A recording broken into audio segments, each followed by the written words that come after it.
This field represents big moments, big challenges, and the need for a team you can trust. At Holloway and Hulling, we understand what's at stake. We are your advocates in Missoula and Western Montana. We provide clear, result-driven counsel for criminal defense and personal injury cases. Our new downtown office is where we turn that strategy into action.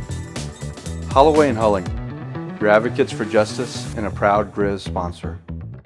Thinking about selling your home in Missoula? Here's the truth. Buyers are still out there, but they're being picky. That means how you market your home matters more than ever. I'm Ty Hobbs with Hobbs Homes at Keller Williams, and my job is to make sure your listing stands out. From strategic pricing to professional marketing, stunning photography, and targeted advertising, I'll position your home to attract the right buyers and get you the best price possible. In today's market, it's not just about putting a sign in the yard, it's about telling your home story, creating urgency, and negotiating every dollar in your favor. If you've been on the fence about selling, now's the time to talk strategy. Let's see what your home could sell for and how we can make it happen. Well, I upgraded. Schmidt kind of upgraded. I don't know. I kind of missed the Roman Reigns already, but Heisman Michael Wortham's pretty good. But we got the elongated Zoom here for Talkin Schmidt. This is how you know. See, Schmidt's it's like when you're a rising star in the WWF. You're about to get your title shot. You're not quite there yet. But I mean, Talkin Schmidt's doing better numbers week in and week out. We're starting to make some money off of it, and you guys are loving it. And so what did I do? I went and got the elongated Zoom so we don't have to cut ourselves off after 34 minutes. We can actually just go nuts forever. So how you doing, dude? Good to see you. Doing well. Yeah, it's a tax write-off, right? It's it's like Schitt's Creek, or it's like it's a write-off. Well, and it's become so unbelievably annoying when, especially when I'm talking to you and Tutel, because we always just go over and then the thing just dies and then I have to send you a new link, or we just decide it's over and we might as well just, buy it's not that expensive. It's only like $16 a month or something. So yeah. Yeah. Well, I'm glad to be here. Glad we're making money off of this and we're ready to go. It's homecoming week. We got the copper and gold. This does not fit as well as it used to, but this is the old, uni from the last time we wore throwbacks. So a little bit different, as you guys will notice. We have the UM on the shoulders this year. We have stripes, which isn't quite accurate, and we also have the cocaine grizzly on the helmet, which is pretty cool. I have my old helmet. Hold on, this is live Zoom here. 1 second.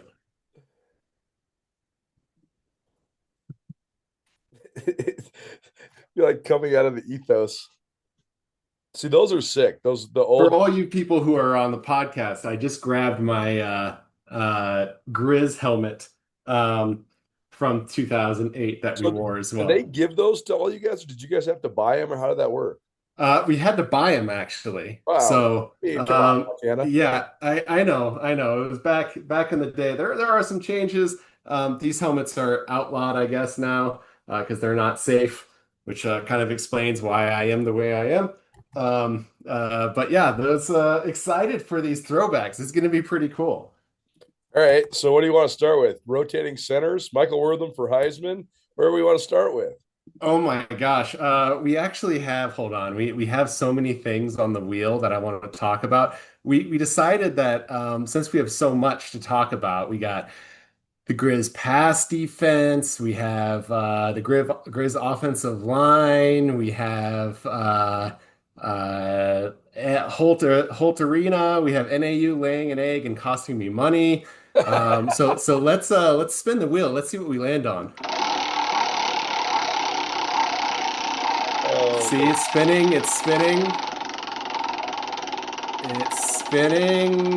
and we're on.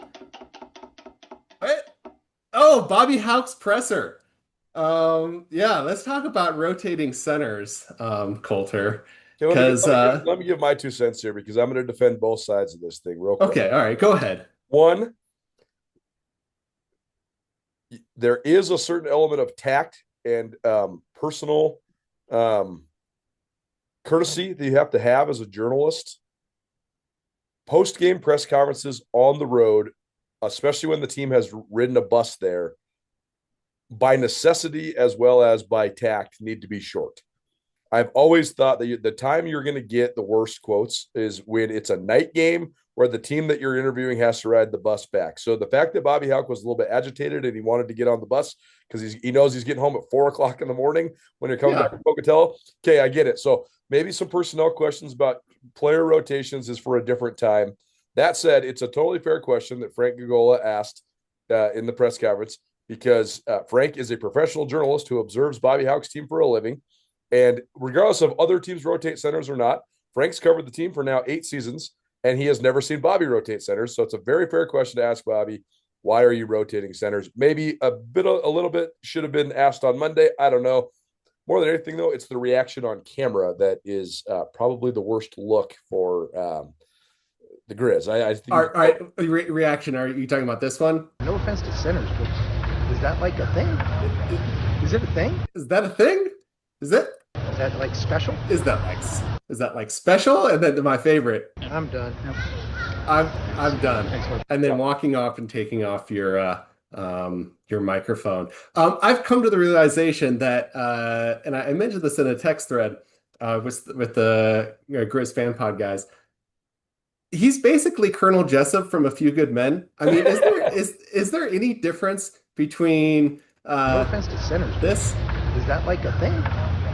Is it a thing? And this? This is ridiculous. And you snotty little bastard.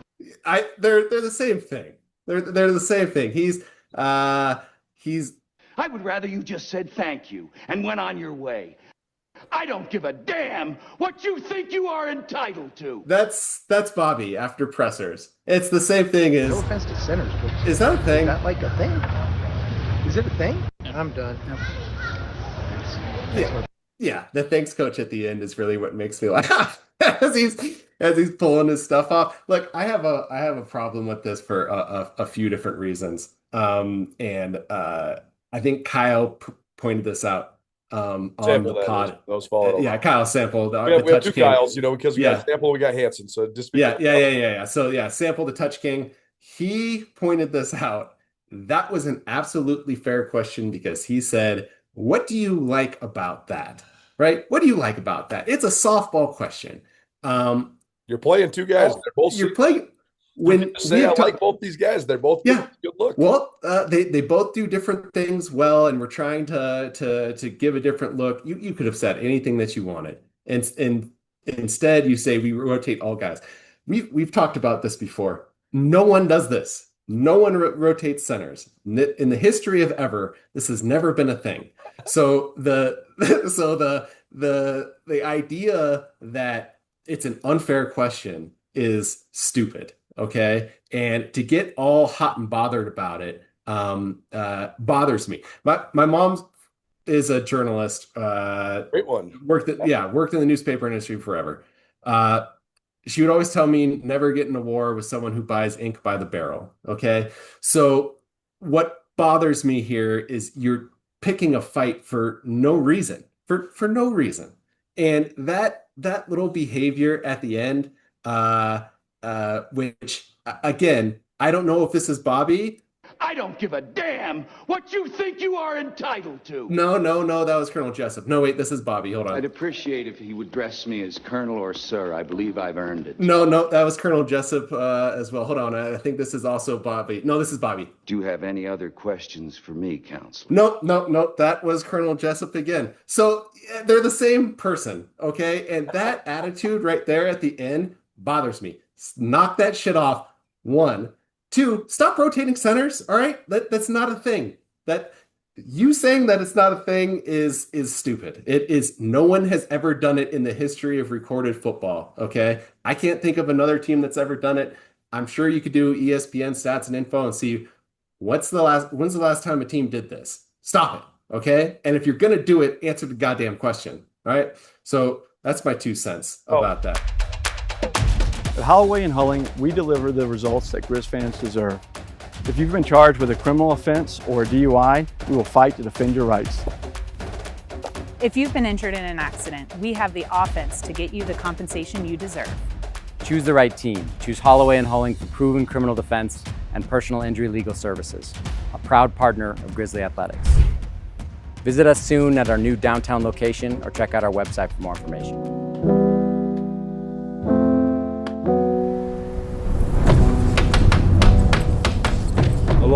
My name is Kelly Ayat, quarterback at the University of Mount Tampa. In the off-season, it's important to do everything you can to prepare for the season. In high school, that means funding your program. In my experience, Vertical Raise is the ultimate online fundraiser platform. To broaden your reach of your fundraiser and bring in more money than other platforms. And there are no sneaky or hidden fees like other companies. If you're trying to raise money for your program, reach out to Vertical Raise today. I'm not here to tell other men how to act or how they should act or anything like that. But I'll say, if it was me, I would first of all understand about my football program that this was going to be something that is brought up, because again, it is unorthodox, and you're doing it consciously and for a reason. So like, I think you've probably thought about it. There's no way they're doing this without thinking about it. So like, they have to have a reason. And if you don't want to tell the reason to the press or to the public, that's also completely fine.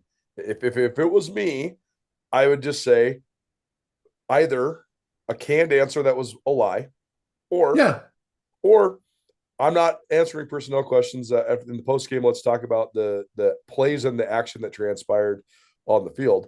And if you want to get really mad and you just have disdain for this person, that's also fine. You should wait until the cameras are turned off and you're not on, all the media outlets in Montana are there filming you at this exact moment. Just say, last question, next question, I'm finished. And then rip his ass off camera, right? Like, yeah, I'm done. Yeah, we just say that. Yeah, and why tear your microphone off? So one other thought is that Montana State actually had this conundrum last year, because Justice Perkins had been a 3-year starter at center, and then he got a high ankle sprain during fall camp, and Cole Sain slid into center, and Perkins was out for like 10 weeks. It was a really bad injury, and so he was out for 10 weeks, and Sain played great. I mean, Sain was a second-team All-League player last year, and when Perkins came back, again, he had been a 3-year starter, and he was, like one of the leaders of the team. He's a Bozeman High guy, all this stuff. So they're like, okay, let's put him in and just see how it goes. Let's rotate these guys. They had like a early November game that was like a tune-up for the Cat Griz game, and it was, they were going to kill him and whatever. So they put Perkins in for a little bit, and the offense didn't flow nearly like it had, because they'd had the same guy for 10 weeks. And they just said, nope, we're going back to Cole Sain, and sucks to be you, Justice Perkins. You were 2-time All-League. He never played again. That was it. It didn't work. So that's the only example I could ever think of, and it only lasted for like one half of one game of football. So we've been doing it for 5 games now. It's kind of ridiculous. And I made this observation. I'm going to try to do this justice, because you guys who probably listen to me also probably listen to Griz Fan Pod. Brent loves Chat GPT. It's like his boyfriend. So I made this observation, and he did. Can you mash up Colonel Jessup and Bobby Houck? Right. So I'm going to try to do this. I'm not Jack Nicholson. I'm not an actor. Okay. But this is what it spit out, so that you guys can enjoy this and you can play it whenever you want. Oh, man. Son, we play in a game that's fought in the trenches, and those trenches have to be held by men with helmets. Who's going to do it? You, Sean Rainey? You stat sheets and press passes? I have a responsibility greater than you can possibly fathom.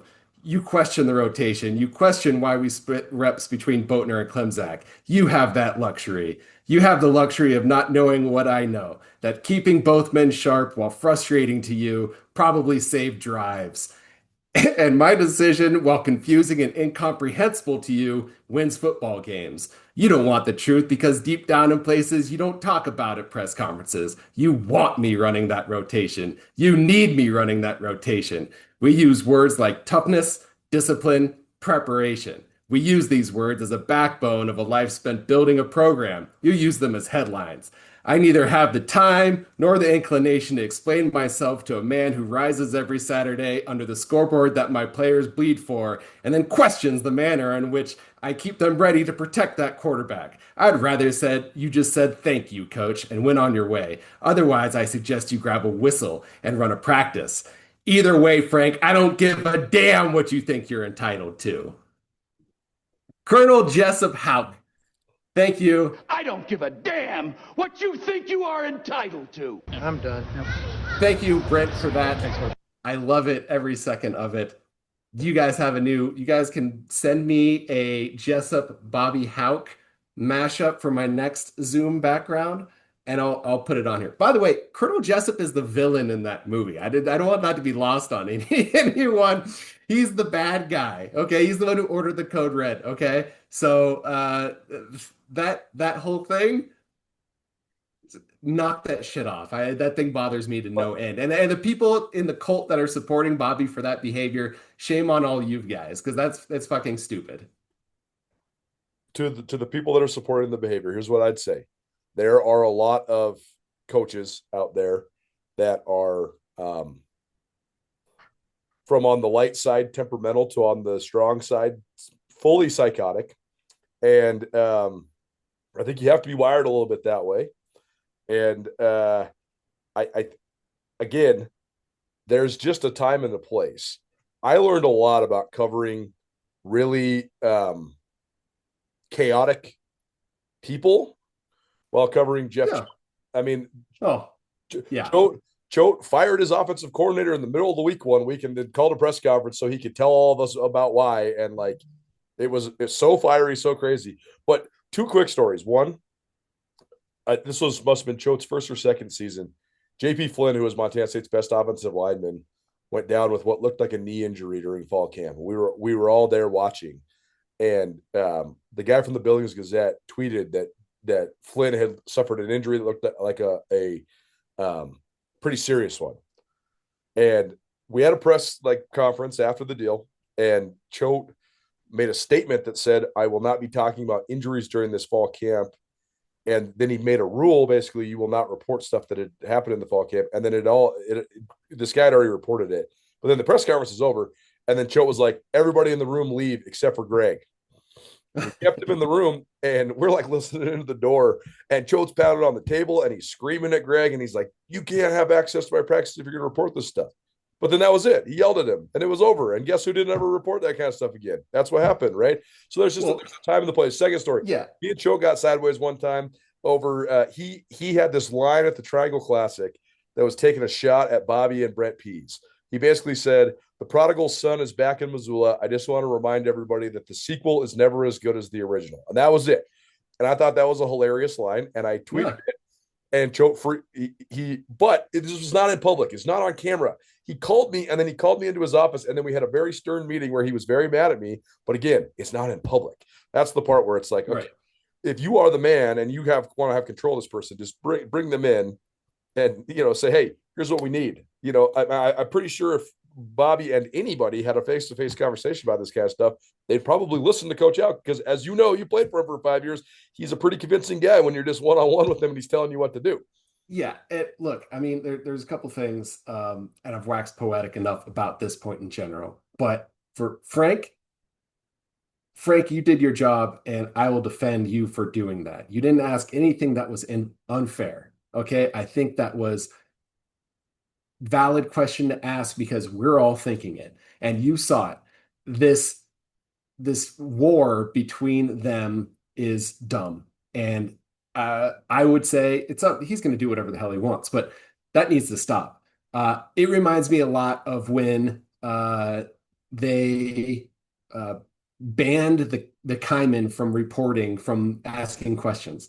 That was also stupid, and you'd think that you'd learned your lesson after that, to not do that shit anymore. To these people you have to have a working relationship with. You can not like them all you want or whatever questions, but it's a nice, "Hey, discussed that already. I'll get back to you later on that," or something. Move it along. Speaking of cliches and nonstop useless sound. Right. That's what you can do. Instead, you make this show of the thing. It's going to catch my attention for sure, but a lot of people's attention, and it's unnecessary and dumb. So that's not even a Schmidt storm. That's not even one of those. It's just that kind of sours a great win. I thought against Idaho State, which is what we can talk about. I've actually got a real Schmidt storm, and said, thank God you got the longer pod, but we'll get to that later. That win was, I mean, weird shit happens in that dome, and I'm happy that they pulled off that win that was a marathon. I think that was a grind to get that win. That was kind of crazy. And thank God for our Heisman candidate, Michael Wortham, who's on here, that you guys can also, I'll put this on Twitter so you can use this as your background. What a performance by him, getting National Player of the Week honorable mention. Where it would be without him? Like, he is a fantastic player. This is where I would end this, is by saying you are in control as the head coach of the football team in these situations where you're talking to the media. So if you don't want to answer it, just go on a completely different direction. Like, you can just be like, yeah, I don't want to talk about the centers right now. Instead, let's talk about how Michael Wortham just won us the game and he should be the National Player of the Week. Or to say, well, how about the corners that adjusted and they only gave up one touchdown in the last 20 minutes of this game? Or the fact that Micah Harper played slot corner and saved our bacon? Or the fact that Peyton Wing came off of a suspension and that's what shored up our defense? You could go any direction at all those. Yeah. Do you watch Mad Men, or have you watched Mad Men? Of course. Yeah. It's like Don Draper says, if you don't like what's being talked about, change the conversation. Change the conversation. So it's like, oh, well, I could have, I mean, we can talk about that another time. Let's talk about Michael Wortham, okay? Because that dude did everything. He should have had a touchdown running, receiving, and throwing. Right. They had that receiving one wiped off with a offensive pass interference, which was iffy. But like, what a game by him. And I've said this in the text thread, that I should post transcripts of the text thread if I wasn't worried that it would get us in trouble. Do you guys realize what it means, or how much of a big deal it is that Michael Wortham is playing the way he's playing for the University of Montana after transferring to the University of Montana? It is a huge, huge deal. What's a bigger deal? The acquisition of Michael Wortham, or the fact that the coaches are using him to his full capacity? Well, that is, like, them using him in every way that they can is awesome, right? Like, they didn't use Junior Bergen this way, right? And Bobby told me that Monday they did. Monday they said they did? Bobby did. I said, Bobby, have you ever had a player this diverse? He goes, we had Junior Bergen last year. You didn't use him the same way. Like, like, what are you talking about? They use them occasionally like this, but like, no, I mean, dude, they've never used a player like this where you're. They ran the Philly special on 3rd and long in the fourth down in the fourth quarter when they were losing, and to win the game. To win the game, yeah. This is they are getting him like 8 to 10 touches a game in every Swiss Army knife way that they possibly can. Like, it is really cool to see them do it, because we have been asking for it like the entire time Junior Bergen was here, and they just wouldn't do it. They do it occasionally, like one game they would do a wildcat with him, right? They have this package in for him, and they run it all the time. And now, if you are a All-American candidate from wherever, you know, Incarnate Word, like, if you are, an example, if you have the year that Cam Ward had in Incarnate Word, like, why not go to Montana now after seeing that some guy like Michael Wortham is putting up these numbers and having these games at a place where people actually care and show up and root for you? Like, you can either go to some school like San Diego State or something like that, or you could come to Montana and do this. This is like the biggest recruiting pitch that is Montana could possibly have to any talent that's out there for next year and the year after and the year after. So this guy's a big deal, guys. This guy, it's very important that he continues to put up numbers. And what he's doing is going to pay dividends not only now, but in the future with more talent. When they run, like, when they get a gash play under any operation, whatever, a normal gash play, a trick gash play, whatever, and then they run the hurry up where he runs up there and he runs the wildcat, I think that's literally the most unstoppable play in the country right now. Like, you cannot stop it. The defense is on its heels so much, and he is so good at reading the line of scrimmage. I think it makes Montana utterly unstoppable when they actually commit to doing that. Well, I mean, how many points have they scored? They scored 42 last week. They scored 41 the week before. Yeah. When's the last time that happened? Yeah. Like, the fact that they have these guys that are talented, right, that are doing all of this, and then also have a guy like Wortham who is an X factor, and they're giving him the ball. 42, 41, 63, 24, 42. So like what? They're averaging over 40 points a game. They're averaging 42 points per game right now, leading the conference. Yes. When's the last time we had that? And like it's very, very important that guys like him get the ball and show out, and that they're letting him do that. Yeah, I mean, what a fantastic player. And I don't know, like out of their remaining schedule, the Cats will be a good defense, but he's going to put up numbers against everyone else, if not also the Cats, right? And he put up numbers against the Cats last year in that game against Eastern. So like, it's a big deal. They're going to be able to score with pretty much anyone. It's just whether their defense is going to be able to hold up, which that's another question. Yo, Tara, what up, E? What's going on? Man, those are some nice medals. Yeah, man, these are hard to come by. Yeah, well, I've got 2 of them. Well, that's nothing like going to March Madness, though. We did go to a national championship. Okay, guys, whatever. Let's just get on the Montana party bus and head over to Press Box for lunch. Yeah. Nuanez now and Skyline Sports, covering Montana athletics and the Big Sky Conference better than anybody. The Montana Party Bus and the Press Box are also proud supporters of Montana athletes. Hey, cheers to you guys, man. Cheers to Montana. Cheers to chasing more championships. Last time they scored like this is the beginning of 2019. They had 61 against North Alabama, then just 3 against Oregon. But that was Justin Herbert and Kayvon Thibodeau and those guys. Then they scored 47 against Monmouth, 45 against UC Davis, 59 against Idaho State. But then Snead got hurt, and they scored 22 at Sac State, got their asses kicked on the road.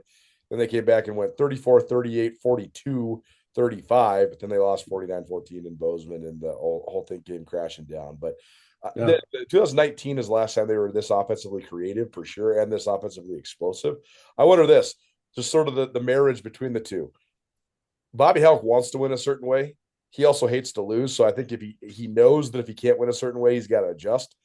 I just wonder if they know that they're not as good on defense, or they're not as cohesive and not executing as well at this exact moment on defense, that they just got to let it rip on offense. I know what you said. Like, is there a direct correlation between how bad they are on defense versus how creative they are on offense? And I think definitely in a game, he's probably looking around in the first quarter of that game and being like, we need to score 40. Like, so P's dial up whatever you need to dial up. In a game where he doesn't have to do that, I'm sure he doesn't want to put stuff on tape so that he can use it later. He's like, if I can win ho-hum vanilla offense and not show anything, then I'm going to do it that way. So I don't know if it's in the macro so much as it is in the micro, like looking at the flow of the game and what they need to do. But I definitely think there's a correlation there. And that defense, first of all, they need to find some corners in a hurry. 1, 2, everyone knew what was going to be run before it was even run. Like, everyone said slant, slant, slant. We were talking, like, I was looking on Twitter, everyone's calling out slant before it even happens. And then in the text thread, I'm like, they should just drop 8. Like, just rush 3 and just have the defensive end slide underneath the slant route and just pick it off. Like, that's all they're running. And Thankfully, by the end, they either got some pressure and hit the guy a little bit, got him off schedule, and he wasn't playing pitch and catch. But those first, the first half and the first drive of the second half, that was ugly. And without Loud, who is a shutdown corner, they're going to have to find another one, because the guys that they have currently, it was either an incompletion or an incompletion. It was either a pass interference or a completion down the field. Like, the entire first half, it was not great. Talkin Schmidt, probably presented by Holloway and Hulling, combining their passion for justice with a deep understanding of Montana law. They have more than 25 years of experience, and the team offers expert legal representation in criminal defense, personal injury, and family law. They're not just lawyers, they're advocates in the courtroom and beyond. They have a team of legal professionals united by one common goal: to provide exceptional legal representation to the people of Montana. If you need any sort of help in the legal world, montanalawyers.net, or call 406-888-7424. That's 406-888-7424. And Nate smells good too. I don't know if you guys knew that. A little inside info. Nate smells like a gentleman. It's like leather and tobacco, sort of, but not like smoked tobacco. Like the scent. You'll understand when you smell him. Just get close. This Griz defense has caused massive headaches for teams across the conference for most of the time that they've run it. but it's also had these definitive flaws. They hardly ever adjust it. They only really like last year they adjusted it when they gave up 59 points at home to Weber State, and I think Bobby like couldn't handle that was a reality of his, and they had to run, they had to run it differently basically. But other than that, they just run what they run, and they try to blitz you and they try to get you off your spot. And so it's like, is that like how do you balance the strength and the weakness? Because it is total chaos. That is the thing that makes it confusing and hard to prepare for. You do run it at like this breakneck pace with your hair on fire. But then also does make you susceptible to certain matchups. But the only real teams that run the stuff that make it susceptible are Idaho State and Cal Poly. So like they're not really good enough to actually you. So like where do you stand with the advantages and disadvantages of the scheme? Well, yeah, you need either A, pressure, right? Or you need B, corners that can hold up in man coverage.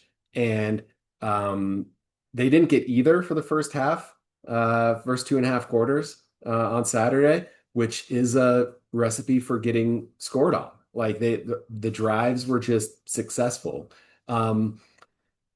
It seems like their pressure, especially without Wing in there, is not getting to the quarterback. They're running right into the lineman, and they're sticking a little too much. Like they need to get off that block or either swim or spin or wrong arm or do something to get off those blocks to get pressure in the face. They did a little bit better job in the second half, and that's why Cook was off on some of his throws, especially like you watched that last drive. He threw that fourth down play through the back of the end zone because he's getting rushed, right? They need to do a better job with that. If you can't get pressure, you need 3 Keon Louds, right? And they only have 1, and he's currently hurt. So like the guys that they were playing, they played 2 true freshmen, Beener and what was the other, Gentry. And Gentry had a pick. They'll learn. They're still young though. They're going to get beat quite a bit still. I mean, the corner is the hardest position in football. And in order to play it, you have to be like the best athlete in all of sports to play that position. Like, can you always use this example? Can you imagine trying to just guard yourself if you had no idea where you were going? Like, that's what being corner is. Like, you are mirrored up against yourself, but they get to choose wherever within the 53 yards to go, and you have to stay within a yard of that person. It's impossible. You have to be so athletic. And these people the wide receivers are more athletic than them. It's a really, really, really hard position. And those guys are unicorns, those guys who play that position. So in order to get good enough to be a good defender, you need reps and you need time and you need to, have technique. And currently they have one of those guys. And if they can bring the others up to speed, that'll help. Lawler's not bad, but he's not great. I think we also saw what happened to Ford. And we saw the true freshman, right? So like a week ago, one fell down. That was Beener's first reps out there. So we'll see what happens. I mean, that if they can't figure that out, they need to find a way to get pressure, because if they don't, they're just going to get picked apart in man like they did last year.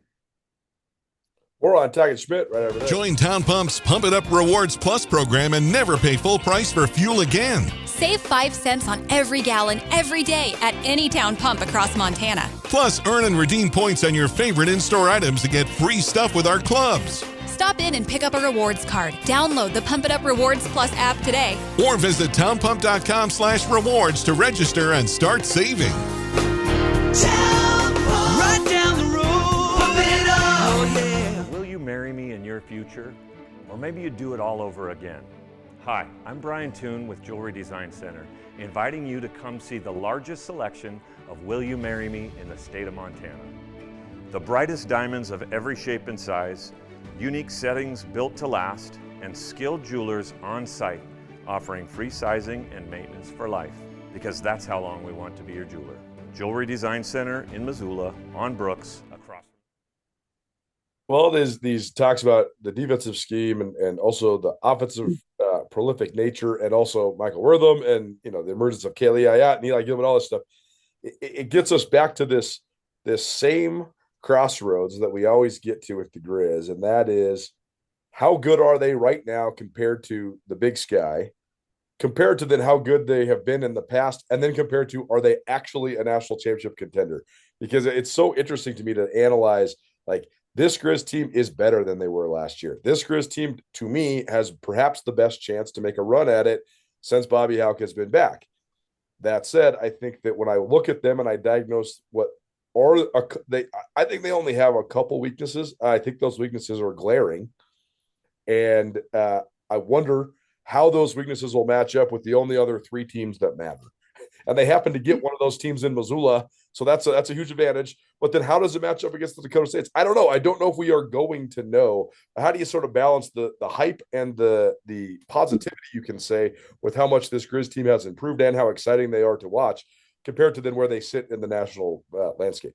Yeah, we're not going to know how good they are until they play one of the top teams. That's right. So like, I think you're right. I think that we know that they are better than last year. Okay. Last year they were not as good on offense and they were worse on defense. Okay. So I think all around they're better. The thing, like, and much to my chagrin, you were right, Colter, this week, that there's only 4 good teams in FCS now. Everyone else is gone. Everyone else has moved up, and we'll get to that later. But there's no James Madisons, there's no Georgia Southerns, there's no App States. Okay, so there are only 4 good teams. I'm looking at the FCS top 25. Okay, North Dakota State, South Dakota State, Tarleton State hasn't played anyone. I think they're frauds. I think everyone thinks they're frauds. The Bobcats, UC Davis, and Montana, right? Is UC Davis any good? I don't know. They play the Cats the week before the Cats play Montana, right? So we'll find out if they're Davis is good for what I think the new level of FCS is. The top 4 teams are just not FCS, and they shouldn't be in the FCS. Right.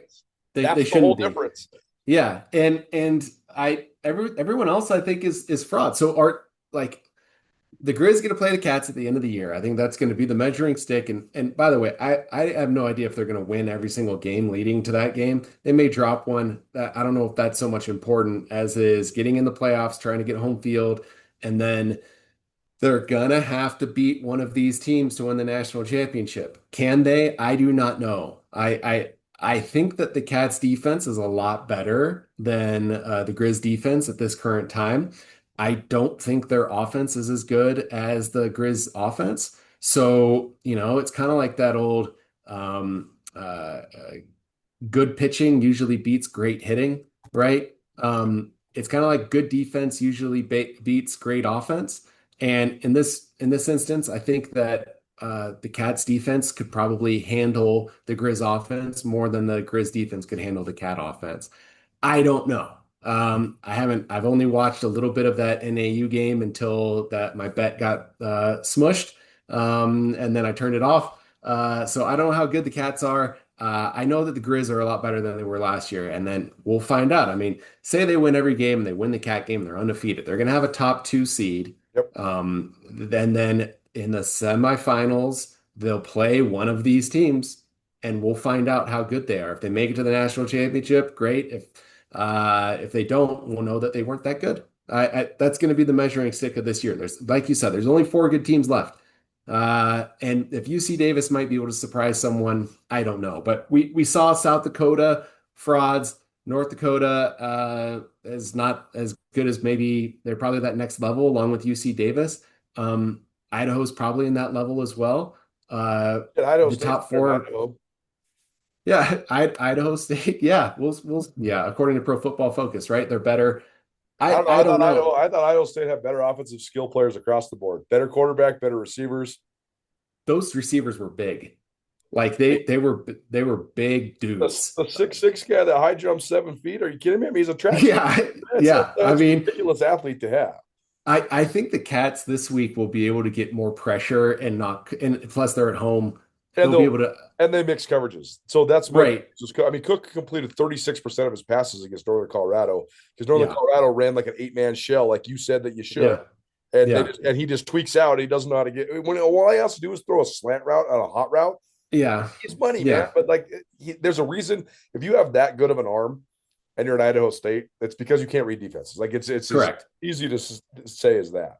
Correct. I don't think they'll have much trouble with them. I mean, I don't think they'll blow them out 60-0, right? But I don't think they're going to have any problem winning. And then the Cats' hard games left, right, are Davis and then the Griz, and that game's going to be huge. I mean, it's going to be the measuring stick of where we're at. And we lose it, we're not as good as we think we are. If we win it, I think there's legit national championship conversations to be had, because honestly, I think North Dakota State and South Dakota State have some issues that they haven't in the past. I think we saw that last week. So I think it's ripe for a season where we could win. We'll see, though. I mean, they got to play that game, and we'll see where we're at the end of the year. Another day, flavorless forage. What in the heck is this magic? It smells intriguing. Could this be the answer to my lifelong struggle against bland wilderness cuisine? Okay, deep breaths. Don't get your hopes up, big guy.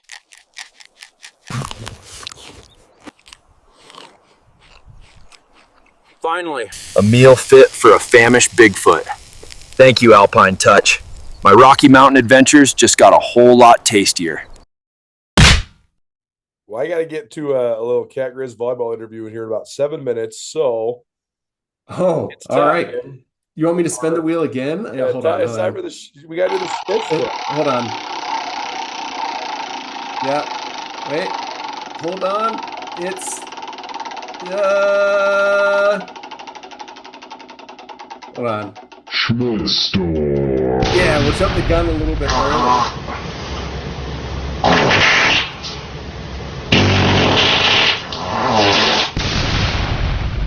Okay, first of all, I want to get to something. One of you people said that there's too many fart noises. Okay, do you guys not get this? Okay, it's the Schmidt storm. Okay, not the Schmidt drizzle. It's not. Ooh, that's a longer one. It's not the Schmidt cloudy. Okay. Ooh, that was a loose one. It is a storm. It is a storm of Schmidt, which includes farts. So I'm sorry to the person that complained, but now you're gonna get more. Okay. So the subject, Dr. Luke Wood. Okay. I can't post this clip from the Griz fan radio without Mike suing me because he's litigious and he's in the city council. Okay. But I want to read something that Dr. Luke said on that interview. Okay. He said they were talking about, would you rather go to the Duke's Mayo Bowl, okay, or win an FCS national championship? And he said, quote, football is not just about football. I would rather have the exposure to my university and my students, right? Because that creates out-of-state students, all right? So I want to say, exactly. He nailed that, all right? So you can think what you can think about Dr. Luke. You think he's a snake oil salesman, a charlatan. I think he's trying to fake it till he make it, and he's probably in over his head. And he doesn't probably quite know what he's doing, but he's going to proceed with what he can while he can do it, okay? And I think for that, I mean, good on him. But let's hit the way back sound. I'm going to take you back to 2009, okay? Hold on, I have lack of farts. 2009. Montana's enrollment, 15,618 people, okay? At that point, we had a offer from the Western Athletic Conference to move up, okay? We did not. There was part of that, which I think it was Jack Manning or someone on eGriz that they put together. I don't know if it was Jack for sure. Put together a feasibility study on their own and sent it to Jim O'Day, okay? And it was Jim O'Day's decision at the end of the day, okay, to move up or not move up, okay? But a bunch of people were hard on the path of we shouldn't move up because of X, Y, and Z feasibility. I want to tell you how much in terms of millions that decision probably cost the University of Montana. And I'm not talking just a couple million. I'm talking probably hundreds of millions of dollars that probably cost the University of Montana for turning down moving up 15 years ago. Boomtown! Okay, so 2009, our enrollment was 15,000. Right now, it's 11,000. It's gone down. All right. We're going to do something. That's counting all these graduate students, man. They got like 7,900 undergrads. Yep. Yep. So, and that from 2009, that's including graduate students. Okay. So that was the high water mark, right? At the end of Bobby 1.0. All right. So a peer for ours, we played them in 2009 in the playoffs, Appalachian State. Their enrollment in 2009 was 17,537 students. Okay. App State moved up in 2014. Okay. Since then, they've had a lot of exposure, namely an ESPN deal where they play weekly on linear programming. Okay. App State's always on ESPN. What do you think that translates into? Well, according to Dr. Luke Wood, it translates into more out-of-state students. Okay. Their enrollment, App State's enrollment in today, all right, is 21,798 students. Wow. It is almost double of what Montana's is. Okay. Not only that, I mentioned this last week. Poop Town! Montana media money that we made last year was $74,743. 74,000. That's one person's salary. Okay. App State's media that they get per year is estimated $2 million. Okay. So when they moved up in 2014, and let's just make this 10 years, 2014 to 2024. Okay. We are looking at a difference of App State making $20 million in media money to Montana making $747,000. That's 19 million, 19.25. Okay. Crazy. A difference in money over the course of 10 years. All right. But not only that, I'm going to get to something that's probably going to really bother you people. Say Montana just maintained their enrollment that they did when I was there. Say it's just 15,000 students. Okay. The difference between the enrollment between App State and Montana now of 6,000 kids. Okay. Do you know how much money that is in tuition dollars? Those kids, if they say it's just $6,000 for, and those are 6,000 kids and they're in-staters. Yeah. In-state tuition. That's $7,000 a year. That's $42 million a year difference. A year. A year difference. If those kids are out-of-state students, they pay $34,000 a year. We're talking hundreds of millions of dollars in difference in tuition and fees. Yep. Okay. Because a lot of reasons why we were not at 15,000 students anymore. But do you know why we do not have growth like Appalachian State? Because we do not have exposure like Appalachian State. That decision from 2010, where we turned that down, I know a lot of different things happen. I know the WAC doesn't exist anymore. I don't know what happens if we jump into another conference or not. I don't know if we have Mountain West invite by now or not. I don't know if the WAC even implodes with us in it. I do not know what happens there. But I can tell you from the cold, hard numbers, App State moved up. They're in the Sun Belt. They get exposure. That equals more kids. It creates more dollars for the university in tuition. And it also, directly to athletics, is more money from ESPN. Okay. So that decision, those people who put together the feasibility study, okay, those people who made the decision not to move up, I would take a hard look in the mirror and decide, should I write the university a check for $200 million that I cost us 10 years, 15 years ago? I would look at yourself in the mirror and think that, because your decision put us here, $74,000 a year from media and 11,000 students. Your decision, that's why we're here. That's why we're in the poorhouse, and we're looking right now of whether or not we should even move up. The time to move up was 15 years ago. The next best time to move up is now. And Montana and the Cats should probably follow Luke Wood's advice. Football is not just about football.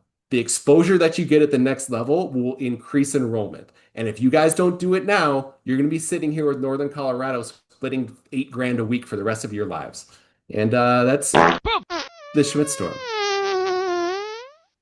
It's a squeaker. That's a good one. And I couldn't agree more. And we're going to come back to this because this is an evergreen topic. And I'll leave you with this: you are who you hang out with, and that's right. That's Utah Tech and what weren't they used to be the Dixie State? Yes. God, what a gross guys. This conversation is been had, done, and dusted. This is what I'll leave you with right here. Northern Colorado's visitors locker room is like almost a mile away from the field. So you can't it's go awful. there during halftime. And Southern Utah, who's rejoining the league, they don't have a visitors locker room. So when you play there, you have to meet at halftime on the freaking softball field. Yeah. This is absolutely, and we have 27,000 people going to games, and you want to split money with those people? And you want to have your enrollment be $11,000. Do you know the best way to solve the money problems for the university? It's to get more students. How do you get more students? You have more exposure. In order to get more exposure, I don't know, sign a deal with ESPN to be on their linear programming, like App State and James Madison and all the teams we used to, Georgia Southern, that Marshall, that we used to play against. You have to do what they did. That conversation is over. The move up is now or die. That's the where it's at. Schmidt, Talkin Schmidt Storm, proudly presented by Holloway and Hulling. Good to see you, buddy. We'll talk next week. Until next time.